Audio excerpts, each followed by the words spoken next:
The Knicks have until October 23rd to extend Immanuel Quickley, and while they're still making that decision, whether to extend them before the season starts or let him go into restricted free agency, it should be noted that according to one NBA insider, several teams are monitoring Immanuel Quickley and his status with the New York Knicks. And if he doesn't sign that extension with the Knicks, best believe some of these teams are going to be calling to ask if Immanuel Quickley will play for them instead of the Knicks. We're going to break down that report, and we're also going to look at what Grant Hill, an NBA legend, said about the New York Knicks and where he believes they'll finish in the East. All of this and so much more today. Let's get started. Several teams are reportedly monitoring the Immanuel Quickley situation in New York. This is very important news because obviously the Immanuel Quickley situation and his contract extension has been something every Knicks fan has been waiting to hear updates on since the offseason began, and we still don't have an answer on it. The last we've heard, though, is that sides were a little bit apart in terms of money. The Knicks wanted to be closer to $80 million, and Immanuel Quickley wanted it to be closer to $100 million. Hopefully they meet somewhere in the middle and a deal gets done. Because if they don't, according to NBA insider with the New York Daily News, Christian Winfield, he reports that several teams are currently monitoring Immanuel Quickley and could go after him if he becomes available. According to the New York Daily News, they state that teams like the Magic, Spurs, Pistons, and Jazz could be monitoring Quickley's situation.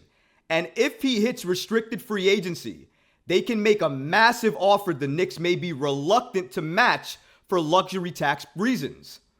According to the New York Daily News, they state that teams like the Magic, Spurs, Pistons, and Jazz could be monitoring Quickley's situation.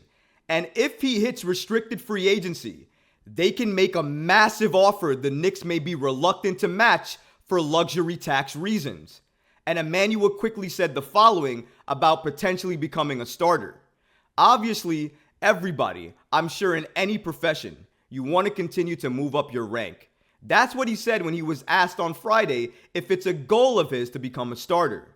Whatever the team needs me to do, start, come off the bench, I'm going to do it to the best of my ability.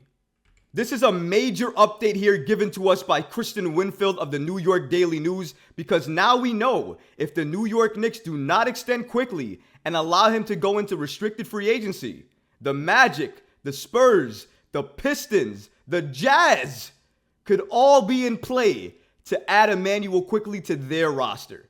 And you know what? Here's the kicker here. All of these teams can actually afford to add Immanuel Quickley, and in terms of their trajectory, they need a young budding star. So Quickley fits that too. And that's essentially what Christian Winfield actually mentioned in the article. He stated that each of those teams are in the market for backcourt help. They project to have at least $40 million in cap space and fits Quickley's timeline as a young team building with budding talent.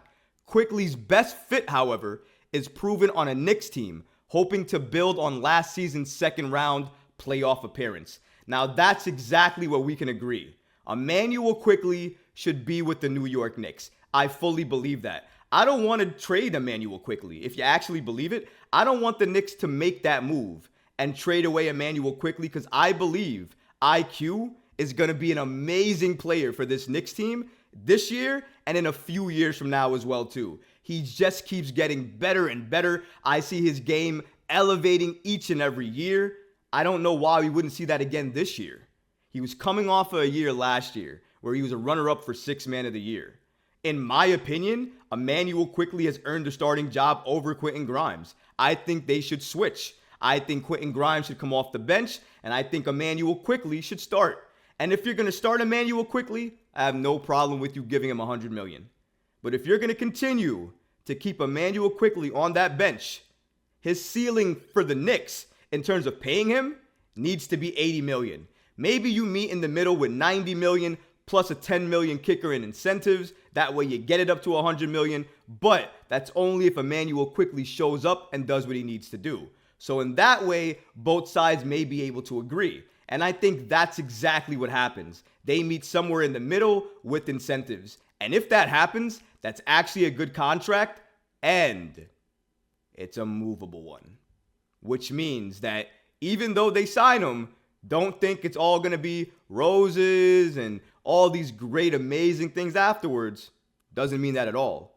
What it means is he may become a trade piece, or he may be the center of a trade package down the line for that star, rising star, or superstar that the Knicks are craving for right now.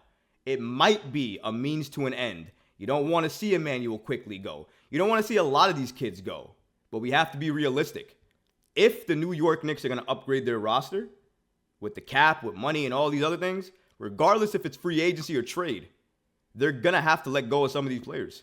You may not like it, but that's really what the reality is. You should make peace with it, because I already have. I may not like it, but I'm reserved in my right to feel the way I feel. But the Knicks need to fix this situation immediately. Reports are out there that other teams are looking at possibly one of your best players on the team. And they might get him for free, because if they offer him crazy amounts of money and you can't match it because of the luxury tax, you're going to let him walk for nothing. Either trade IQ for a significant piece or re-sign him and trade him later when his value's even higher and potentially land you a bigger star. Either way, the Knicks, in my opinion, would do the best and it would benefit them the most if they gave IQ that extension. October 23rd, tick-tock. Time is ticking. What the New York Knicks will do is anybody's guess. I believe they will extend Immanuel Quickley, but who knows with this New York Knicks regime? They may not do that either. October 23rd, we're all going to find out the answer. Grant Hill actually believes that the New York Knicks will win 47 games this season. Now, I know what you're thinking. Why is that something newsworthy? Why is it something to talk about? Because didn't the New York Knicks win 47 games last year? Yeah, they did. But the reason it's noteworthy is because the over-under on the New York Knicks right now is about 45.5. So if you pick them at winning 47 games, it's actually looked at as a positive take versus a negative take. Given how much adjustments that's happened in the East, given the shakeups with Boston and Milwaukee, you got to figure, with all of that happening and other moves happening in the East with Cleveland, how are the New York Knicks winning 47 games? That's why a lot of people are calling what he's saying a positive take. But let's see exactly what he said on NBA TV here. According to Grant Hill, he said the following: I think the Knicks are going to be better this year. I think they're going to take a step. Not a big step. 47 wins last year. I'll say 47 again this year. Now, that's not a huge stretch. And if you're looking at it, it's like, how are you saying a step forward, even a small step, if they haven't moved forward from last year? Well, I think what he means is all the players in totality are going to take a step forward. The team is going to take a step forward in terms of chemistry. But also, I think even if they get to 47 wins this season, it absolutely will look like a positive thing for the Knicks because the East is stacked. Folks, the East is loaded now with Boston and Milwaukee. We saw last night with the Knicks against Boston. That first quarter, the Boston Celtics dropped 41 points. I think they made 9 threes in the first quarter, or 6 threes, some absurd number. They can rain it down like nobody's business. We have to be concerned. We have to look at those type of things. And if you're watching that as a New York Knicks fan, you have to put it in perspective to say they're going to be difficult. But we have to be honest. The East is more difficult. Celtics, difficult team. Cavs, difficult team. Milwaukee, difficult team.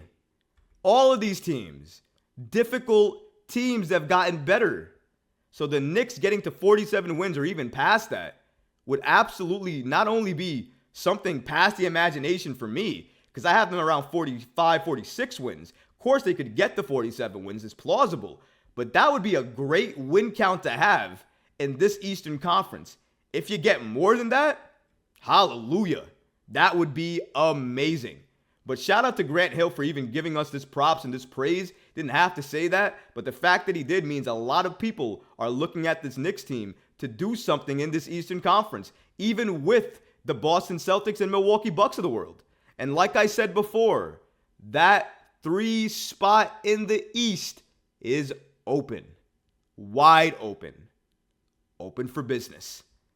any team can take it right now. It depends on if that team can get off to a hot start and everything clicks.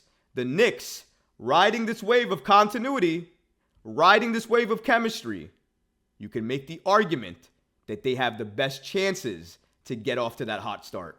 Will they? I don't know. That remains to be seen. But if they do, they will absolutely make a lot of noise this season in the Eastern Conference. But what about you guys? Let me know in the comments below. What do you think about the Immanuel Quickley situation? Will the Knicks eventually re-sign him, or will he head into restricted free agency? And what about the New York Knicks in the Eastern Conference? Are they winning 47 games? More? Less? Let me know in the comments, guys, because honestly, I would love to hear from you. But that's going to do it for this episode. If you liked it, please go ahead and smash that like button. Leave a comment below. But of course, guys, please subscribe to the channel. Until next time, Knicks fans. Peace.